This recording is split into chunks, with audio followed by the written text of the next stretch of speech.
Pete Hegseth just gave the most aggressive Pentagon press conference in years, and the things he said, some of them sounded like a victory speech. Some of them sounded like a warning, and one moment sounded like a man who almost lost control of his composure on live television.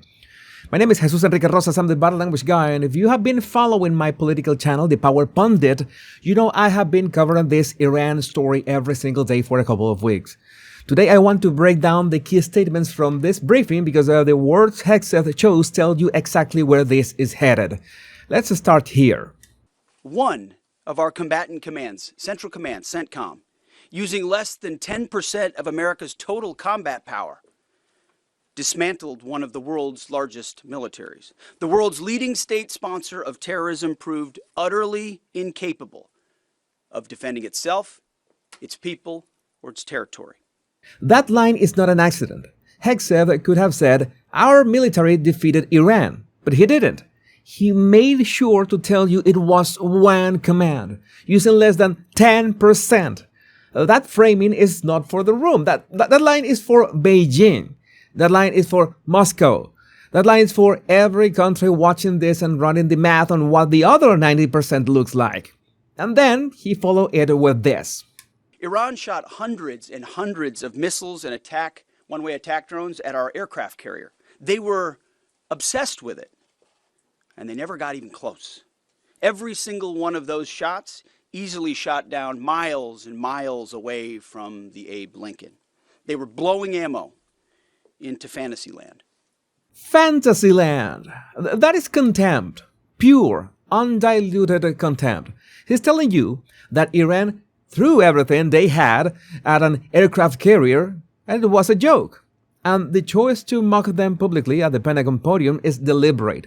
He wants Iran's new leadership to hear that. He wants them to sit with it. Now, this next moment was the most striking part of the entire briefing. This new regime just happened to look at what happened to their predecessors. Their top leadership was systematically eliminated. The previous Iranian Supreme Leader, dead. The Supreme National Security Council Secretary, dead. The Supreme Leader Office Advisor, dead. The Supreme Leader Military Office Chief, dead. The Defense Minister, no longer with us. The IRGC Commander, dead. The Armed Forces General Staff Commander, dead. The Intelligence Minister, dead. The IRGC Navy Commander, no longer here. The IRGC Intel Chief, dead. I skipped over a bunch and I could go on and on and on. That is more like a roll call of the dead. And the way he delivered, slow, methodical, one title at a time, each one landing like a hammer. He didn't rush through it. He wanted every name to sink in. And then I skipped over a bunch. That is the single most chilling line in the entire press conference because he is telling you that the list is so long he had to edit it down for time. And notice he ended with the new supreme leader, not dead, but wounded and disfigured, alive enough to make a deal, damaged enough to know what happens if he doesn't, which connects directly to this moment. President Trump had the power to cripple Iran's entire economy in minutes. But he chose mercy. He spared those targets because Iran accepted the ceasefire under overwhelming pressure.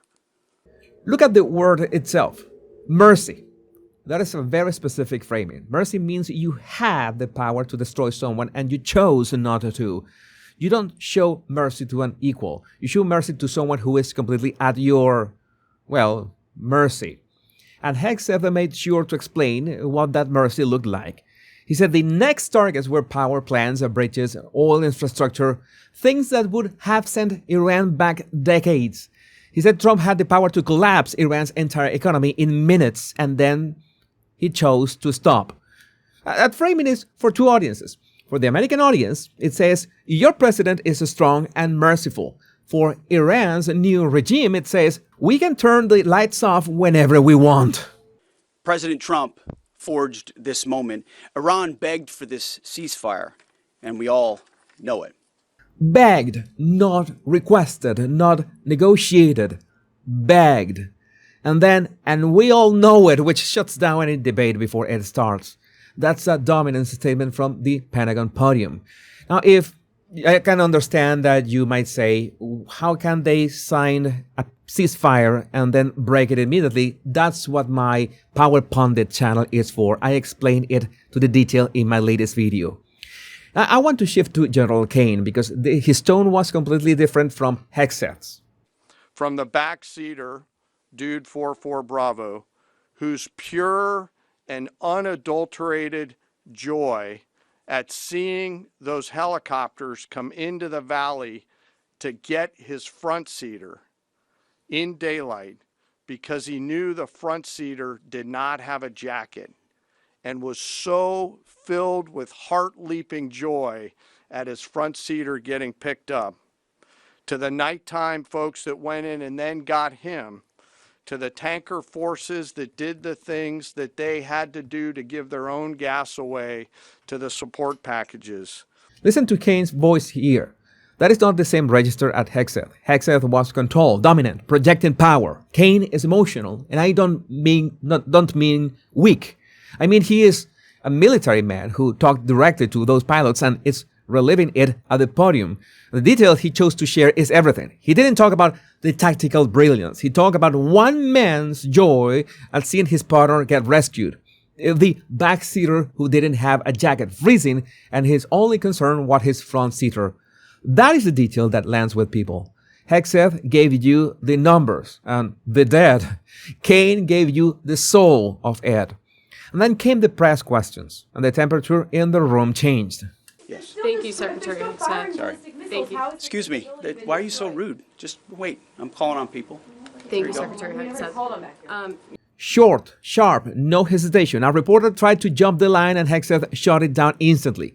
That is a man who is comfortable with authority. He didn't raise his voice. He didn't get flustered. He just stopped it. But the real exchange came later with ABC News. Nothing we've done, not a single thing we've done. This is a typical, of course, it's ABC. Not a single thing we've done has put an American troop in more of a harm's way. We've only set our troops up to harm Iranian military capabilities, which they've done to devastating fashion. Now, of course, it's ABC. That is a break from the Sec War persona. For the entire briefing, Hegseth was speaking as Secretary of War, measured, official. And in that one moment, the old Fox News combatant came out. He named the outlet. He framed the question as an attack, not a question. And his audience at home loved it. And then General Kaine followed up. I'm struggling to find exactly what your question was, and that's probably me, not you. No. Okay, all right. Sorry about Mr. that. Chairman, it was an indictment framed as a question, so you're forgiven for not understanding. Go ahead. It was a devastating line because Kaine was talking calmly, almost gently, like a teacher correcting a student, and then Hegseth was clear about the reporter's intentions. The message is clear. You're not asking, you're accusing, and we all see it. So what do we take from all this? This was not a standard Pentagon briefing. This was a message to Iran, to the world, and to the American public. Hegseth came to that podium with one job: make sure everyone understands that Iran did not negotiate from strength. Iran surrendered under pressure, and the new regime exists because the old regime, does not. If you want the full breakdown of how we got here day by day, from the first strikes to the ceasefire, I have been covering it on my channel, The Power Pundit. The link is in the description. That's where I go deep on the political side. Let me know what you think about this in the comments. My name is Jesus Enrique Rosas. I'm the Bottle Language Guy. Much love and bliss.